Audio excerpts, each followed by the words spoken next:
Assalamu alaikum, урматтуу момун мусулман бир туугандар. Ыйман мечити сиздерди ыйык Рамазан айы менен куттуктайт.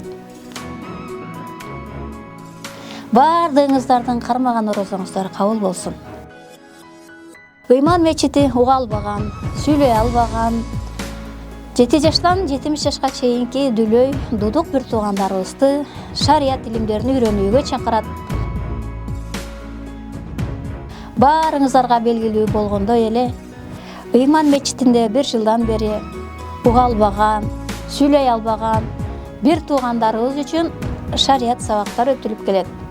Жаңсоо тилин билген мугалимдерибиз аларга Куран, фикх, сийро, каллиграфия илимдеринен сабак беришет. Илим алуу акысыз жана окуу бейшемби, ишемби, жекшемби күндөрү болот. Ыйман мечити ар дайым сиздер үчүн кызматка даяр. Ыйман мечитине кош келиңиздер. Биз сиздерди күтөбүз. Биздин дарегибиз Баялинов көчөсү 187.